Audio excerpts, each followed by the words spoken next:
Hey Anthony, how are you? Hello, good morning. How's it going? Wonderful. How are you, sir? Excellent. Appreciate you hopping on the call. I appreciate you this morning. I know you're a busy Um, man.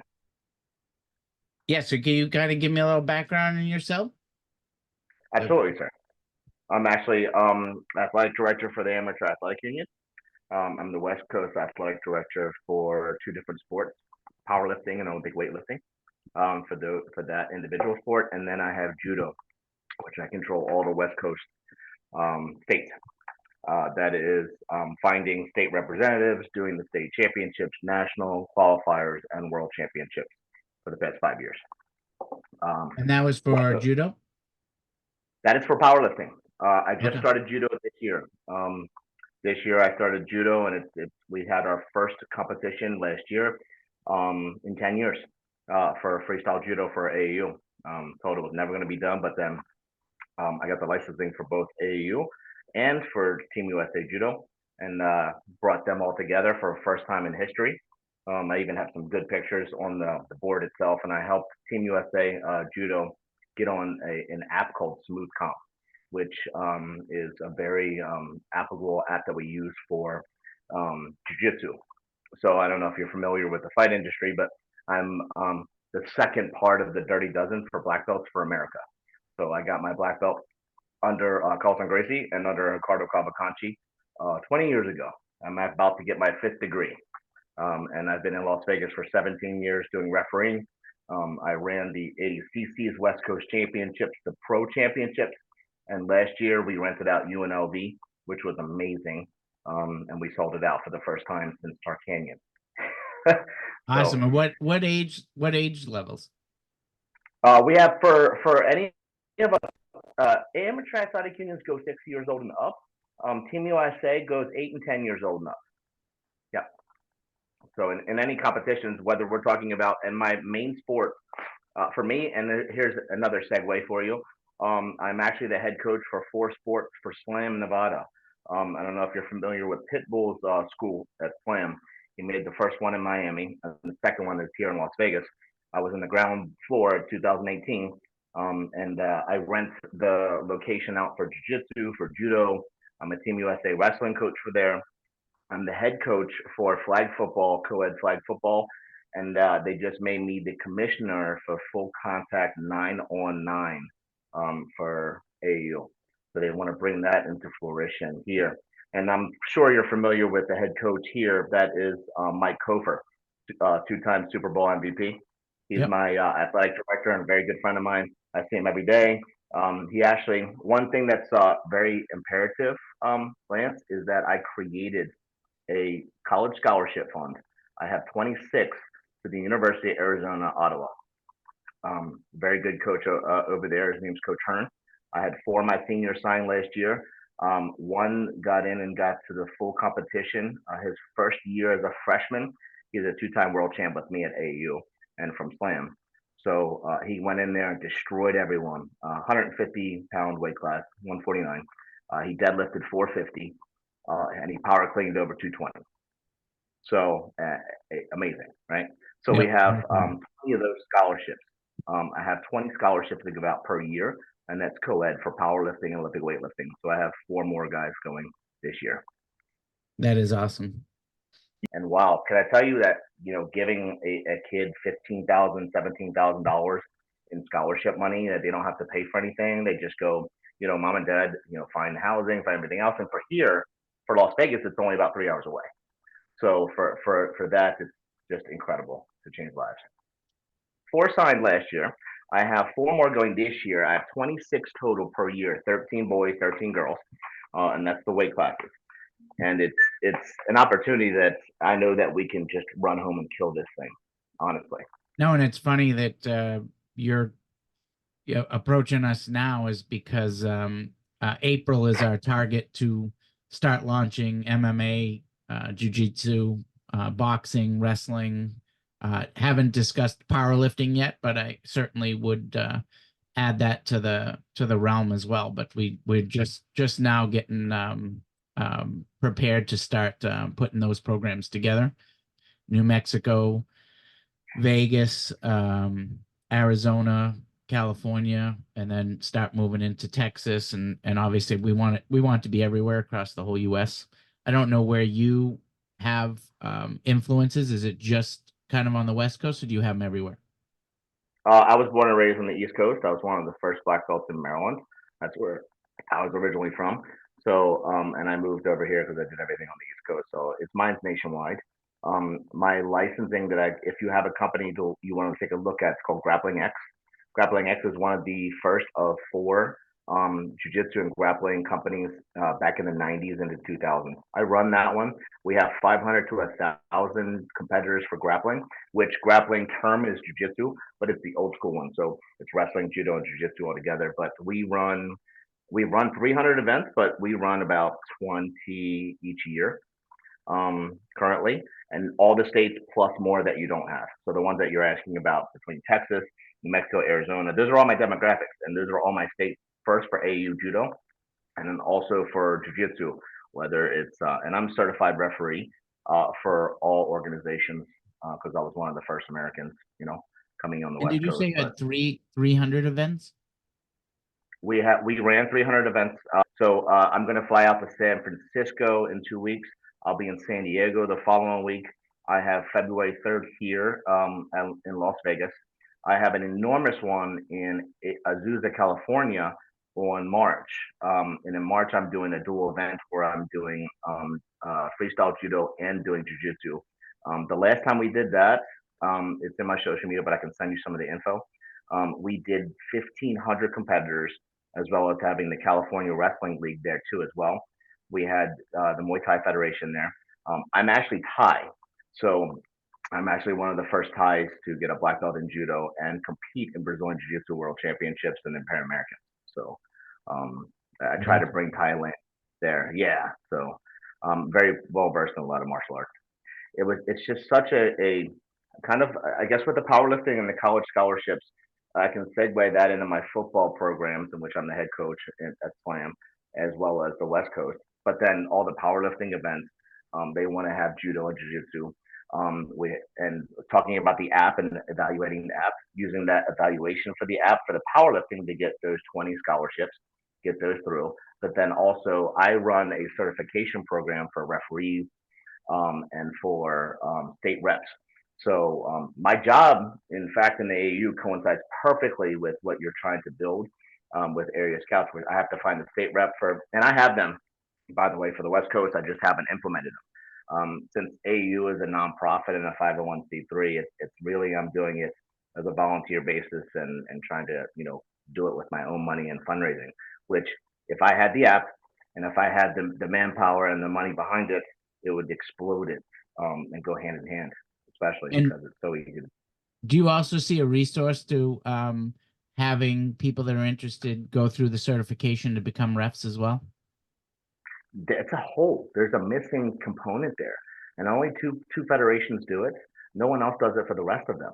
I'll give you an example. All the tournaments in town, all the tournaments across the country. I know all the team organizations because I actually worked for them. Like Kip Kohler with Naga.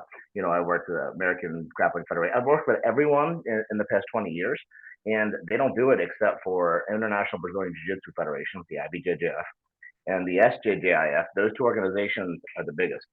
They just had 10,000 competitors for the world down here at Las Vegas. Biggest one for jiu-jitsu. The second one is ADCCs, which I ran for the past 5 years on the West Coast.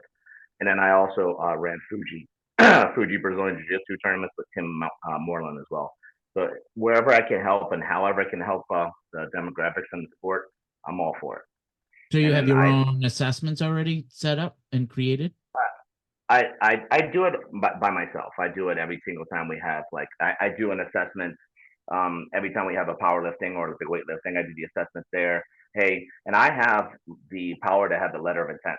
So the college gave me the LOIs, the letter of intent for scholarships, and I'm the one that signs it. So literally the power is in my hands, both for the referees, for finding the representatives, for getting the assessments to be able to give them the college scholarships. As soon as I do the assessment, sign it, And for the most part, if you do a competition and you win a state, national, and a world qualifier, I automatically give it to you, and that's what I gear it towards. So in my vision, the way I see is area scouts doing the evaluation portion of that, doing a state or a national or regional in any high school or anywhere.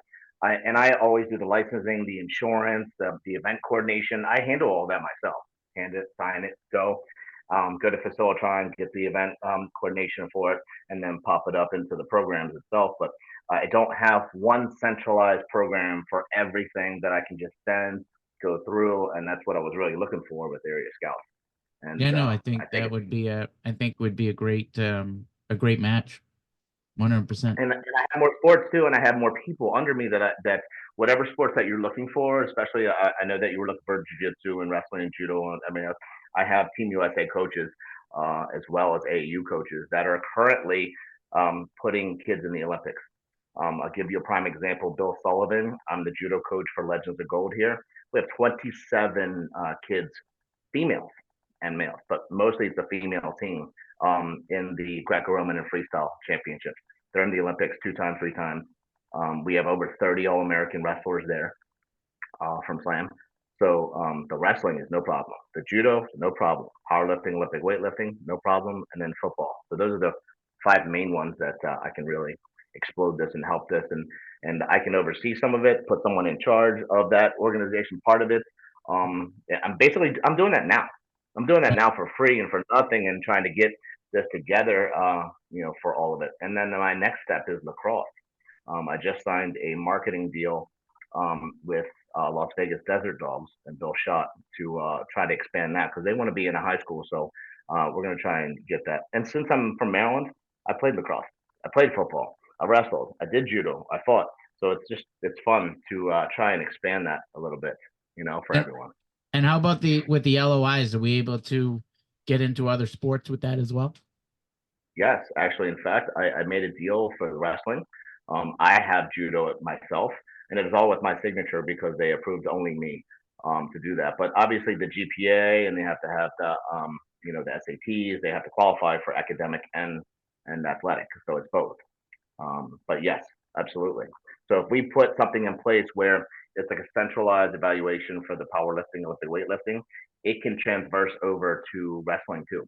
So I got approved. One of my athletes is my nephew.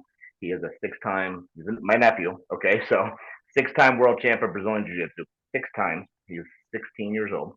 He just won the nationals and getting ready to qualify for the world championships for powerlifting. And I got him $12,000 scholarship for powerlifting and $6,000 scholarship for wrestling. He's going to do both sports. I have another That's kid awesome. doing powerlifting and football. Powerlifting and football. So where I see this transitional part of it is that if they're doing other sports, I have the approval at least for $5,000 to $6,000 for wrestling or for judo, and that's NAIA division, so it's not any small kind of thing. It's University of Arizona, Ottawa, so OUAZ. Coach Hearns, a really good friend of mine, he's got my athletes there, and he's like, yeah, man. He's like, and if you want to use the college, you want to come up with the gym and do that too, come on up. They have a tremendous football team too. So with Coach Kofer, since he's a 2-time Super Bowl MVP, he played with Joe Montana. Yeah. We have football signed nonstop to all D1s there. So in Slam, we can really take that into consideration too. Yep. Oh, that's awesome. Um, Yeah. what does your schedule look like next week? What For this and for getting this off the ground, you tell me. You tell me. I'll make the time. I'll do whatever we need. The only thing I have is a doctor's appointment at 9:45 on Tuesday. But besides that, I'm open. Please, any day, um anytime. yeah, how about 12:30 on Tuesday? Would that be work for you so that we have some more time to talk, and I'd like to kind of walk you through the platform some more and then kind of show you So Monday. how we've laid out some of Uh, the other programs. Monday's good. Tuesday's good. Whenever you wanna, Yeah, whenever you let's wanna do do it. Tuesday at 12:30 would be awesome. All right. And my end goal was to take over all 50 states in these 4 sports for AU and Team USA, and segue them into platforms and into online and into evaluations and into digital, right? So that's my main goal. Florida and Las Vegas is where I want to be. Is where I want to live. I will be in Vegas. We have an event out there on the hold on, let me just make sure I'm right. It's the weekend after the Super Bowl. It's the 17th and 18th, Saturday and Sunday. So that's I'll definitely be out there that weekend. So maybe I can come in a day early or something. That February or March? February. So Okay. 17th, 18th. I could come in like on a Thursday or Friday before then, and that way we could meet up too. If you want to do that. Thursday would be great because I can block off the whole day Thursday, and then we can spend some time. Friday is really busy, but if you wanted to see some places, especially like Slam or do anything else, I know that you're jam packed, but No, Thursday I I can definitely could block do off. that. Yeah, Let's plan that. I can block Thursday off. Absolutely. All right, perfect. Let's plan that, and I look forward to meeting you on Tuesday too. You got it, Lance. Just send me the paperwork. Give me a heart, and let's get these kids in the scholarships. In fact, I need those scholarships for these kids, and I don't have the athletes.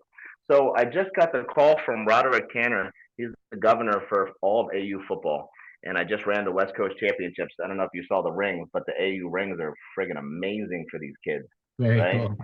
Yeah, that is He, nice. he asked me to do the powerlifting, Olympic weightlifting, because he has 2,000 kids in Texas that he wants to get on board to that, and I don't have that platform for it. We got it for sure. I He 100%, 100%. We'll be scaling this together. Doc will tell you my energy. I'm off the wall, and then hence the reason why I'm a coach all the time. No, In I the love it. UFC, in the UFC, you can always hear I have everybody here because I was one of the first American black belts. So most of the Brazilians or the Americans here in Las Vegas in 20 years have trained with me or I've refereed them, and they're like, I know the Mohawk, and I can hear your big mouth in the stadium. They're like, I know where you are. I can hear you. Yeah, you got to have that energy to do big things. You got to have it. All right, let's get this done, Lance. Let's go. All right, Tony. I'll talk to you Tuesday. Appreciate you, brother. Thank you. All right, you too, Mike. Bye.